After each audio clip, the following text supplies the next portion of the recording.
Oh, peace. What up? I didn't even know it was recording, but you know what? That's gravy. I'm gonna hop right in and do my thing. This is chapter 1, Powernomics, racism, monopolies, and inappropriate behavior. Try to read about 4 or 5 pages, what have you. Just break it down into sections as I go.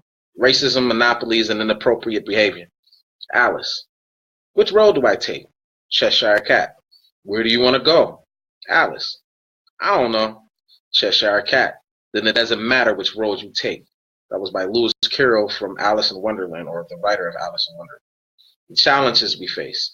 As the Cheshire Cat said to Alice, who was lost in the Wonderland fantasy, it doesn't matter much which road you take if you don't know where you are going.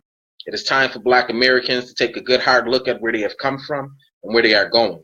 Are they moving forward or standing still? After centuries of participating in protests, marches, race riots, demonstrations, and pushing for integration and passage of an endless number of civil rights laws, Black Americans are increasingly sensing that something is wrong. The question whether or not they are not on the right road. A comparative analysis of our socioeconomic conditions shows that Black Americans have entered the new millennium much the same way they entered the previous 4 centuries, as an impoverished, powerless, and neglected people, since there have yet to be any programs and public policies specifically offered to eliminate the plight of the Black masses. Their future, like their past, looks bleak. Amidst the rising tide of white conservatism, the wealth and income gaps between majority white society and Blacks are widening. Nearly half a century after the Supreme Court ordered racial desegregation, Black Americans still bear 6 to 8 times their proportional share of poverty, broken homes, homelessness, criminal incarceration, unemployment, and other sociopathologies. Desegregation should have been about redistribution, wealth, power, and resources, not social integration. Social integration has only addressed the symptoms of our dilemma rather than the causes. As indicated in Figure 1, it is extremely difficult for Black people to progress when the same hands that held the whip still hold almost all of the wealth and power. I'm not going to show you the pictures and what have you, because you need to get the book. You know what I mean? This is a must-have. This is something very valuable for us as a people. During centuries of Black enslavement and Jim Crow semi-slavery, the majority society secured and retained its inherited advantages, while a Black minority inherited the legacy of disadvantage in its race-based society. Whites acquired ownership and control of nearly everything of value, as well as a system for keeping Blacks non-competitive and powerless. The sheer existence and size of a growing Black underclass is prima facie, I don't know how to pronounce it, maybe someone can tell me later, evidence of institutionalized racism that manipulates symbols, resources, and power to advantage whites over Blacks. The reality of Black America's dilemma is that they are predestined to become a permanent underclass if they do not break free of the numerous disadvantages that they have inherited. Blacks should get off the social road to nowhere.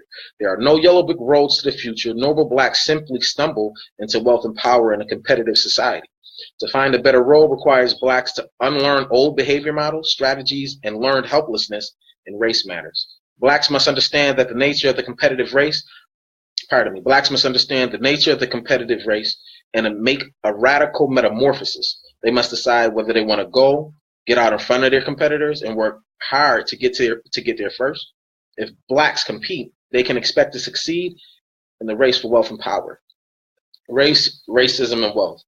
Although slavery and Jim Crow semi-slavery ended generations ago, their legacies live on in various forms of structural racism. Contrary to popular notions about the concept of race, it is more than a biological grouping. Race is about financial, political, and social currencies. It is a form of stored wealth and power. Whiteness has monetary value. Knowing the origin and nature of the value of race is essential to any analysis of Black America's dilemma. It is important that Blacks know why the race problem refuses to die and how it is used to keep them a non-competitive and powerless group. The word race first appeared with the emergence of the slave practice in the 16th century. Records indicate that the word race was selected because the various European slave trading nations were in a contest competing to profit from the mineral and human wealth of Africa. The prize for winning a race was the power to develop Western civilization, using the wealth extracted out of Africa. Black people were non-competitors in the race. They were the prizes, so they could neither play nor win. All the competing slave trading nations, religions, and ethnic groups benefited and were advantaged by black slavery. Slavery is most often approached in social and moral terms. It is seldom discussed in terms of the primary incentive and undergirded monetary terms. Throughout the 16th, 17th, and 18th centuries, organized religion used doctrines to justify slave trading. During the same period, botanists and others in biological sciences were studying and attempting to stratify plants and animals based upon their biological similarities and differences. They ordered plants and animals by species.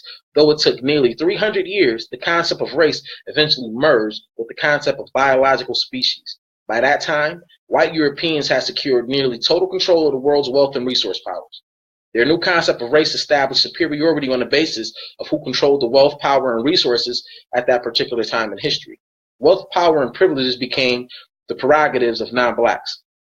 Though intellectual sleight of hand, race became synonymous with the term species in the mid-1800s. At that time, Charles Darwin developed the concept of biological race and its origin of the species, and it quickly became popular. Often called the survival of the fittest, Darwin's theories, as well as a number of other quasi-scientific concepts, were used by educators, politicians, and religious leaders to justify black slavery and establish a qualitative ranking of inherited genes and human fitness. Naturally, those controlling the wealth and power put their culture, values, and biological characteristics at the top of racial order, and blacks at the bottom, beneath Caucasians and Mongols, Asians. All the major European religious dominations at the same time used the Bible to teach racial ranking with implicit black inferiority.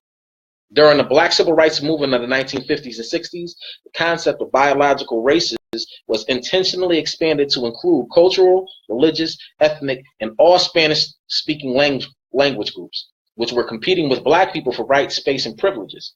The concept of race was then diluted to an attitudinal level, and the term racism was used interchangeably with such terms as bias, prejudice, bigotry, and discrimination. Now, the term racism has become so amorphous that it has little meaning and is applied to so-called minorities, to all so-called minorities.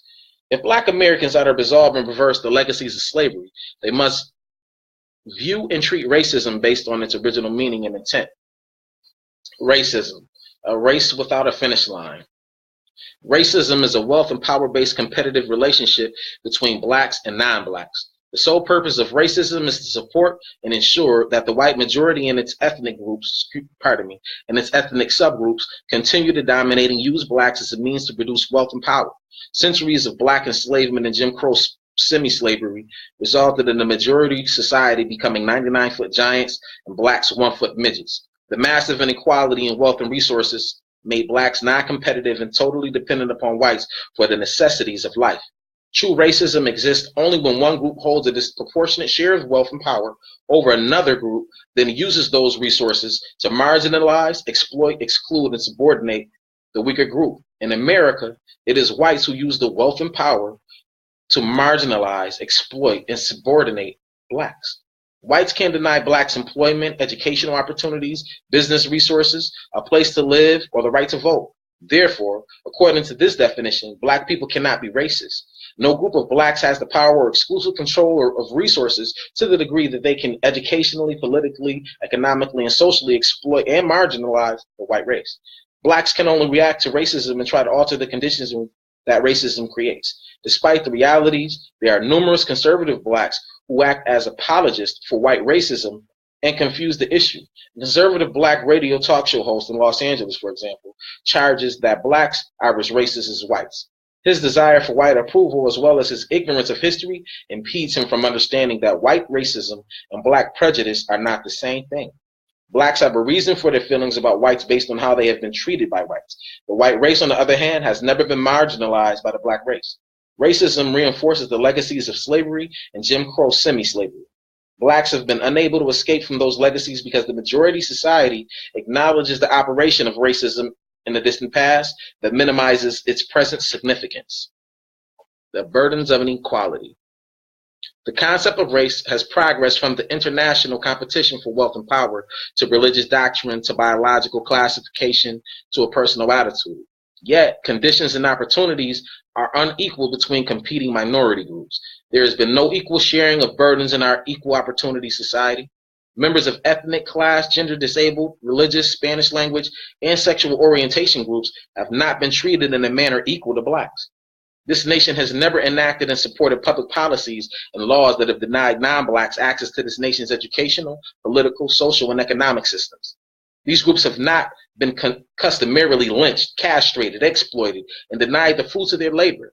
Blacks are the only group of people forced to practice capitalism without capital in the richest and most capitalistic nation on earth. These facts, coupled with the majority society's total unwillingness to approve corrective action and reparations for the descendants of black slaves, reveal the true nature of racism against black people. Racism and other legacies of slavery predetermined the success of black Americans as a group. One of the most glaring examples of inherited inequalities is wealth distribution. Black America's percentage of ownership of the nation's wealth remains where it was in the 1860s on the eve of the Civil War. At that time, when nearly every black person in America was either in full slavery or semi-slavery, blacks owned 0.5% of this nation's wealth. The emancipation of enslaved blacks in no sense rendered social justice an economic recompense. Today, more than 140 years later, we are 100% free, yet black Americans still own only 0.5% of this nation's wealth.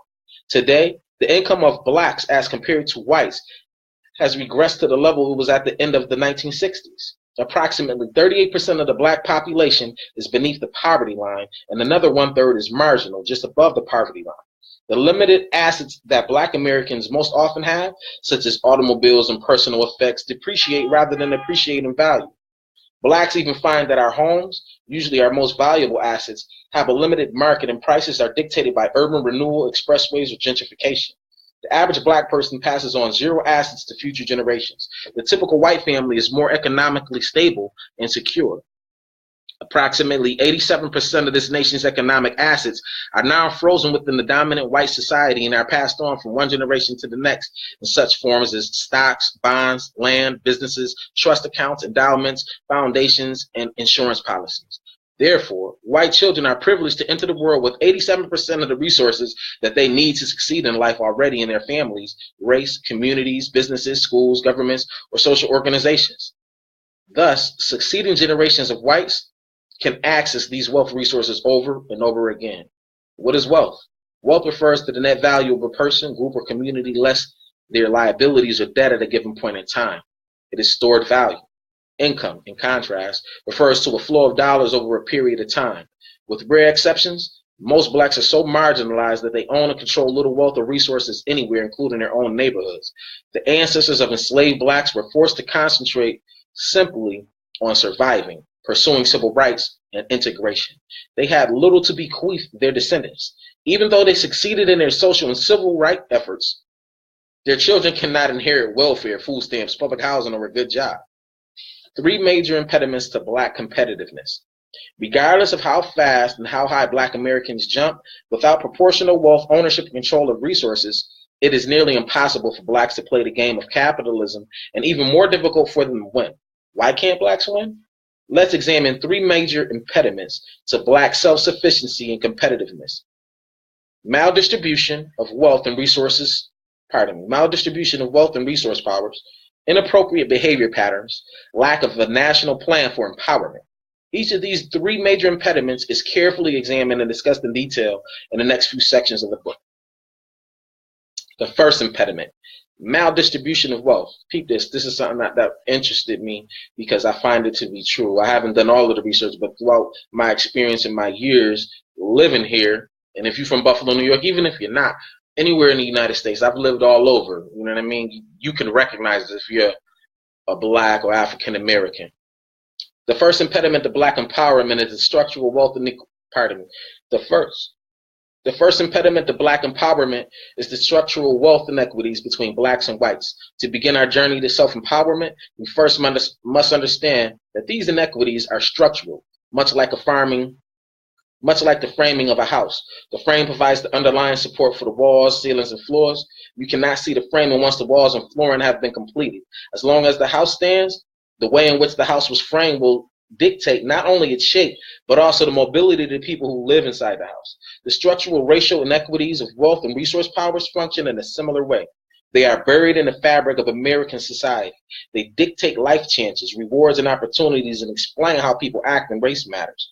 Whites have had such total control over wealth, power, resources, and basic necessities of life that it's become the norm.